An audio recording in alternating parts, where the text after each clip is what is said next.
Hello everyone, welcome to my tutorial on Java. Today's tutorial I'm going to continue on our discussion on Java exceptions.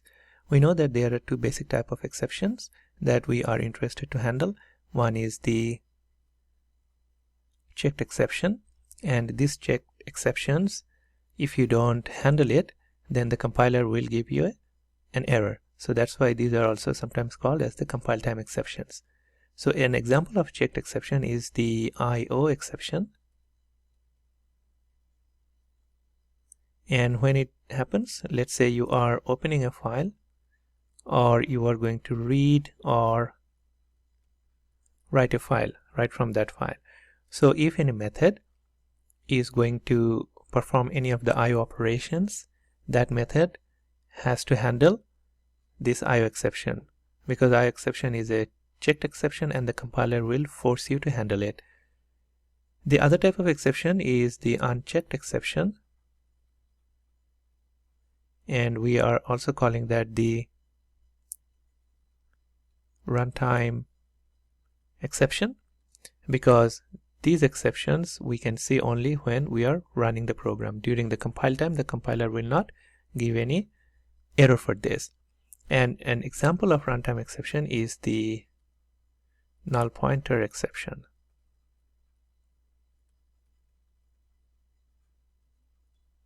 So what is a null pointer exception? Suppose you would like to access to an object which is not yet created. So let's say we have an object A and this is the reference. Now let's say this class has a member called name.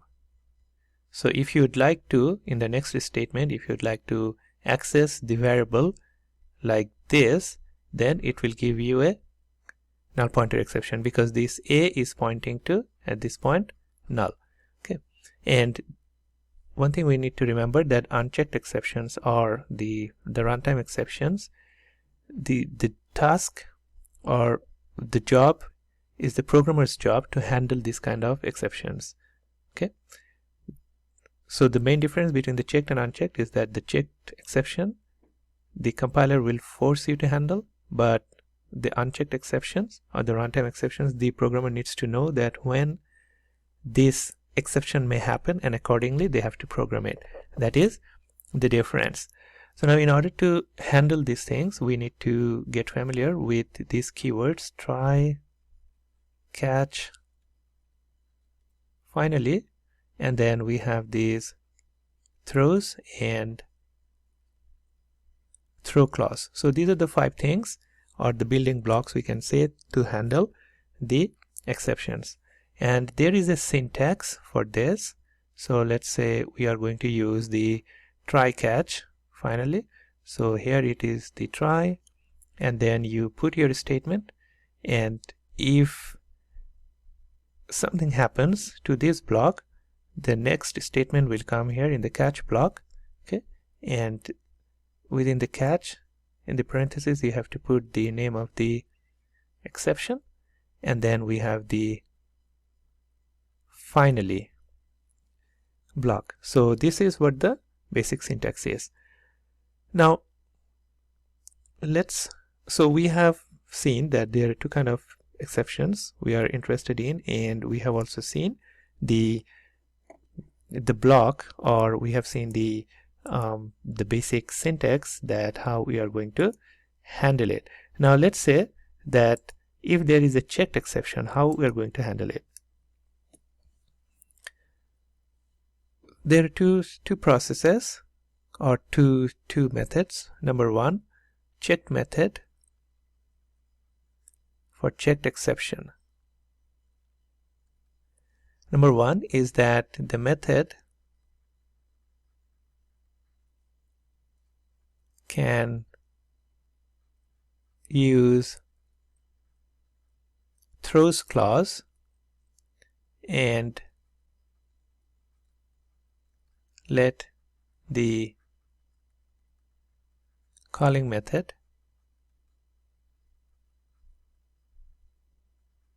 handle it using try catch. Okay, and the other method is that the method can itself handle using try catch. Okay, so these are the two ways. So now let's take an example where we have method A and we have a method B, and method B is calling method A. Okay, in the first, according to the first process, let's say that we have method A is having something IO operation. Okay, IO operation. So in that case we have to handle it, otherwise the compiler will complain about that. So how do? We have to just put here the throws clause, throws, and then the name of the exception, which is IO exception. Okay, so that means the compiler is satisfied, but whenever you are going to invoke this method A from another method, now it is this method's obligation to handle it. And how will they handle? It's just try, and you put your statement in the try block, and then in the catch you put IO exception I, and then you put some statements more here. So what will happen if this block or if this code throws an exception? It will, because this is handled by the calling method, it will immediately come to this catch block and this statement will be executed. Okay. In case of unchecked exception, there is, we can just use this try catch block to handle the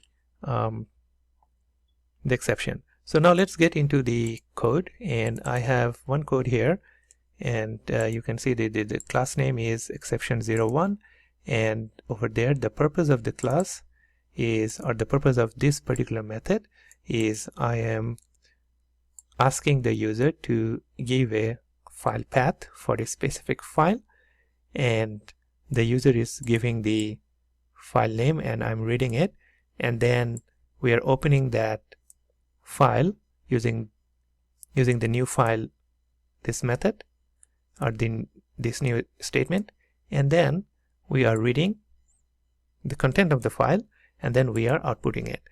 Okay, and this method is being called from the main method. Okay, so now you can see that this part is dealing with the IO operation, and here I have made this as a checked exception because I'm explicitly telling throws IO exception, otherwise the compiler will give an error. And you can see I just deleted that clause, and then you can see that the compiler is complaining. So let me put it back, and this is good. Now the main method is invoking that one, and you can see like after the invocation there is another statement which is printing something, and then there is a catch block to handle this IO exception. If I am going to run it, let me run.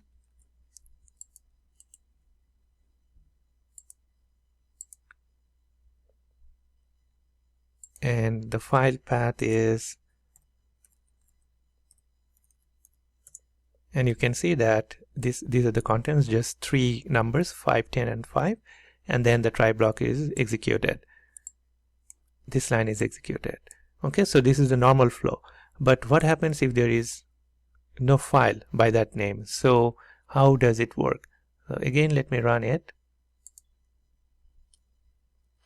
and I'm giving some random name, and then you can see that this method is actually couldn't find the file name that the user inputted. This is the user input, and so that's why it is throwing the error, and it is being handled in the calling method. Okay, and in the calling method you can see that we invoked the method with the checked exception, and whenever it comes, because there is an exception thrown, and immediately it is coming to this block and this is executed. And you can see that this line is not executed because just before that line we have received an exception. So the transfer moves on to the catch block. Okay, this is one way, and the another way is to, if the read file method itself handles it. So how can it handle? You have to just put the try block over here. So you have to just put the try over here, and then you have to put the catch. So if you are going to put here, and then you have to put catch, okay, and then you have to put here the name of the exception, so IO, okay, and they should be good. Okay, so there are two ways again. One is the method can throw the exception for a checked exception, and the calling method will handle it using the try catch block, or the method itself can handle it. Okay, so now let's get to another example. And in that case, we're going to have two methods, and the methods are doing like this. We have one method, so let me write it here.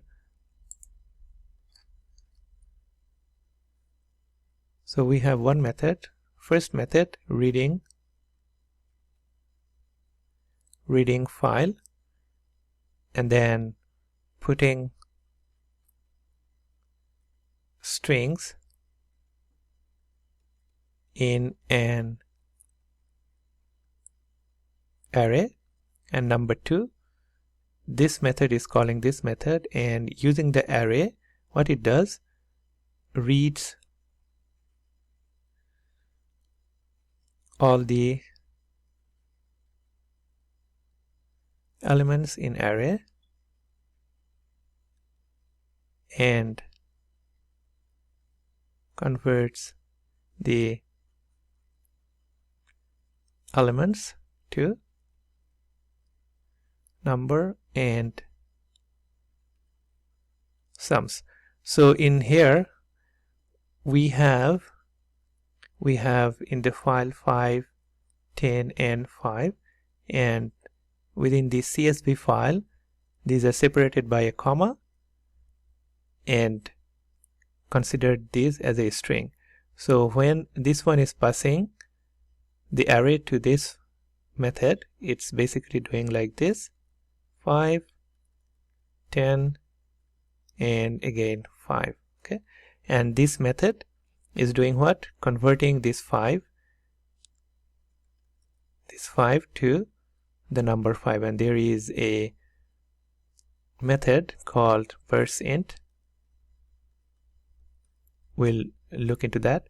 So this string will be converted to a number. Now let's say we have something like this, and then age. So that means in this case, if this is the content of the file, then it will convert this to 5. This one will be the second method I'm talking about. This one will convert to 10, but this one will not be converted because this is a string, and a string cannot be converted to a number, okay, using that method. So now that example, or what I'm saying is that this example is going to be an unchecked exception. Okay, this is more specifically, this is called an arithmetic exception. Okay, now let's go to our code. In the code you can see that the first method is just reading and splitting the line and then putting that in an array, and in the second method we are going to read the token and parse the number to get a actual number, parse the string to get a number. Okay, and the interesting thing here, you can see that we have two catch blocks, one catch and two catch blocks. Okay, so the first catch block is the IO exception, and the second catch block is the number format exception. Okay, and this method is still file not found exception, but over here what I have declared is the IO exception. So there is another thing we need to remember here, that this IO exception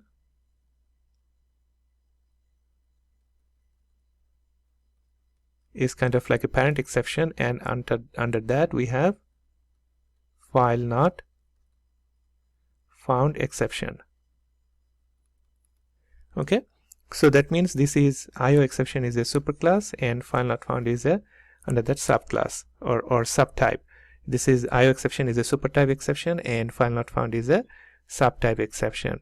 And here you can see that we have defined a file not found exception as a subtype exception, but over here we have put that here as a supertype exception. Still it will work. So now let me run it.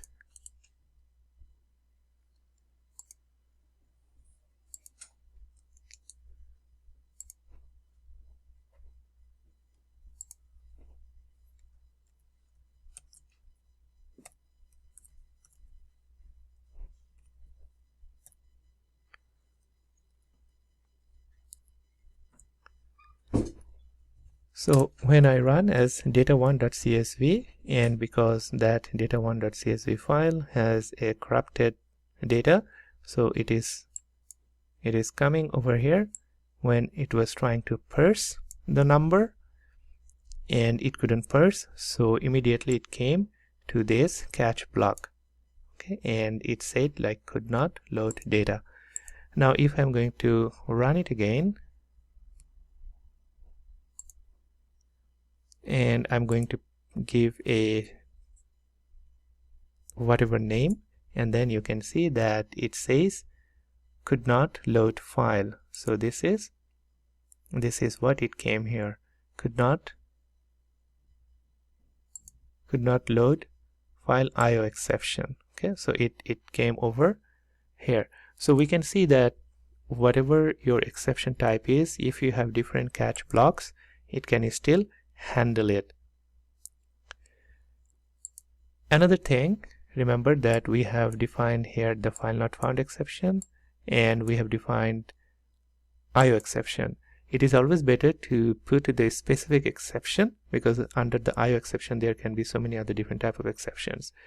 But in that case what we can do is catch, and we can say file not found exception,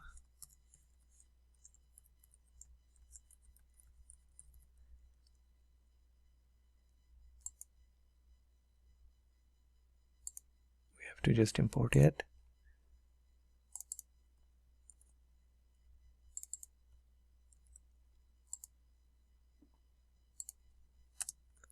and we can say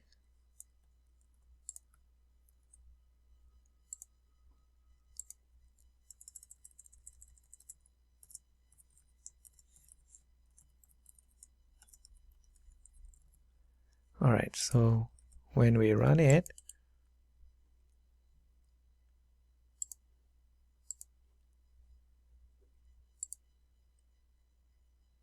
and if we just put something and enter, and you can see that could not load file not found exception, so it came over here. So whenever we have a hierarchy of the exceptions, we have to put the more specific exception at the top. So in this case we have done that.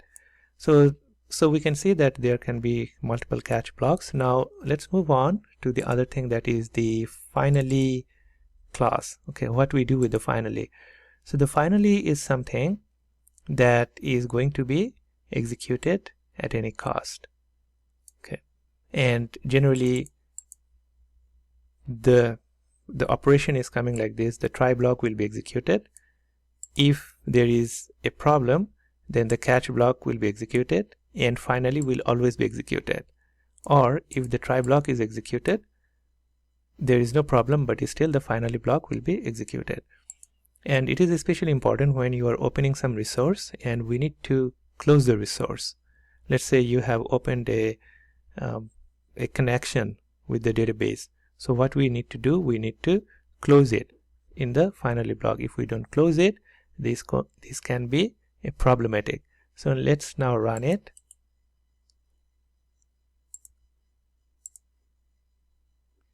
And I'm going to give whatever name, and then you can see that exiting finally block.